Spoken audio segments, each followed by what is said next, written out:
नमस्कार साथियों, आप सभी के लिए एनवाईएम कोचिंग लेकर के आया है जीके जीएस के लिए जो है शॉर्ट वीडियो, जिसमें हम 1 मिनट में एक क्वेश्चन कराते हुए 5-5 क्वेश्चन के हम वीडियो बना रहे हैं और आप सभी इससे जुड़िए। और एनटीपीसी के एग्जाम के लिए ये जो है आपके लिए बहुत महत्वपूर्ण होने वाले हैं। तो आइए देखते हैं आज का पहला प्रश्न क्या है।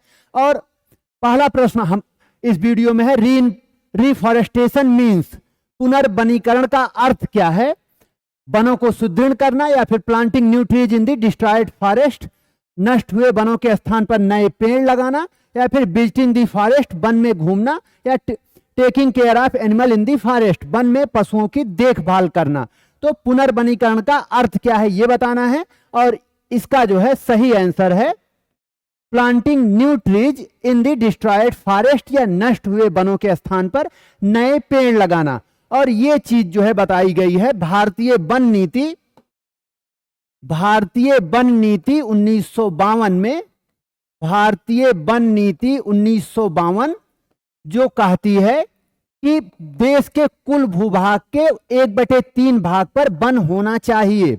ओके, देश के 1/3 भूभाग पर वन होना चाहिए। और ये दोनों ही प्रश्न किए गए हैं।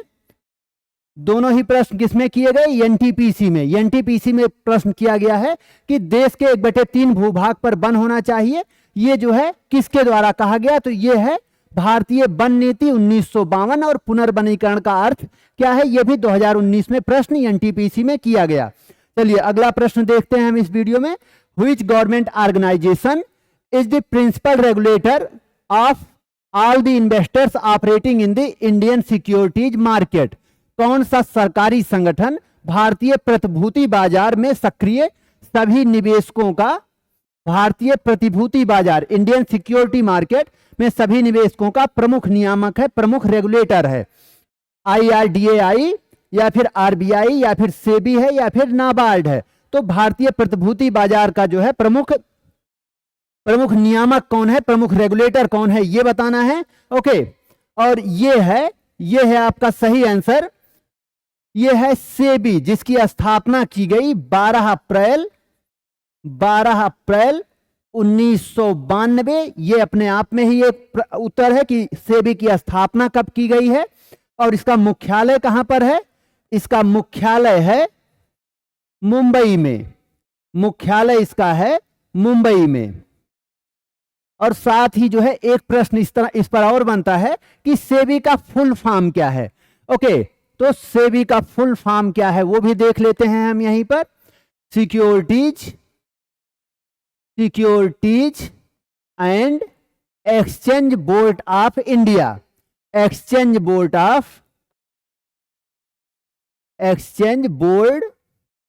ऑफ इंडिया, यह है सेबी का फुल फॉर्म। तो यहां जो है हम कुल मिलाकर 3 प्रश्नों को हमने बनाया कि सेबी की स्थापना कब हुई, इसका मुख्यालय कहां है, और सेबी का फुल फॉर्म क्या है। साथ ही जो है भारतीय प्रतिभूति बाजार में निवेशकों का प्रमुख नियामक क्या है, वो है सेबी। ओके, अगला प्रश्न देखते हैं। What is most likely cause for food poisoning? Food poisoning होने की सबसे अधिक संभावना कैसे होती है, किसके कारण होती है, यह बताना है। Okay, eating food spoiled for micro organism, या सूक्ष्म जीवों द्वारा खराब किए गए भोजन को खाने से, या फिर ईटिंग फ्रोजन फूड्स, प्रशीतित खाद्य पदार्थों को खाने से, या फिर ईटिंग होम कुक्ड फूड, घर का बना खाना खाने से, या फिर ईटिंग फूड विद प्रिजर्वेटिव्स, परिरक्षक मिला हुआ भोजन खाने से।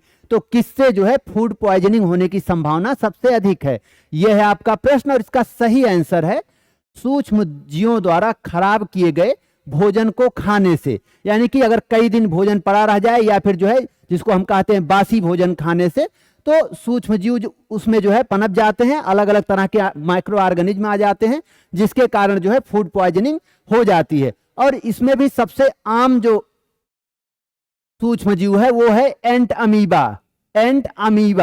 ये सबसे जो है आम सूक्ष्म जीव है, जिसके कारण पेचिश हो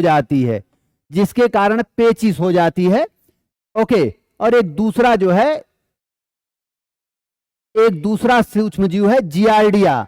ओके, दूसरा जो है सूक्ष्मजीव जियार्डिया, जो कि बहुत कॉमन है फूड पॉइजनिंग में, जिसके कारण लूज मोशन हो जाता है, दस्त हो जाता है।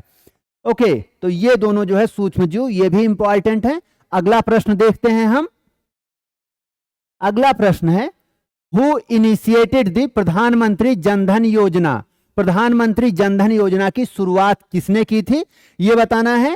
ओके, तो प्रधानमंत्री जनधन योजना की शुरुआत किसने की?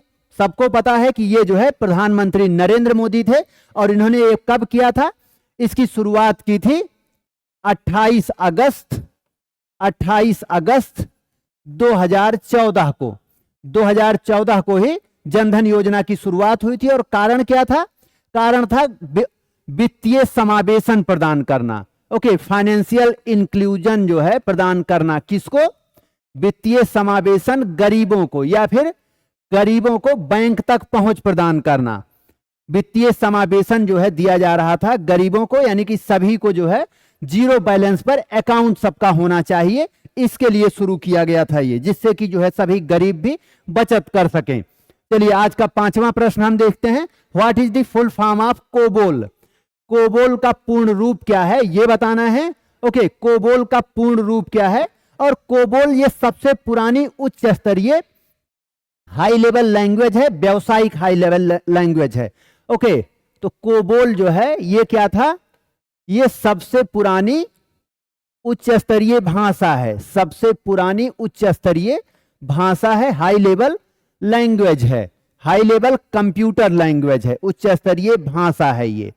ओके, तो इसकी फुल फॉर्म क्या है? कोबोल की फुल फॉर्म क्या है? कोबोल की फुल फॉर्म है common business oriented language. Common business oriented language, common business oriented language COBOL की फुल फॉर्म है, और इसी तरह के अन्य फुल फॉर्म भी पूछे जाते हैं। तो आज के लिए जो है इस वीडियो के साथ इतना ही, और आप जो है ऐसे ही इंफॉर्मेटिव वीडियोज के साथ के लिए हमारे साथ जुड़े रहिए, NYM कोचिंग के साथ जुड़े रहिए। धन्यवाद।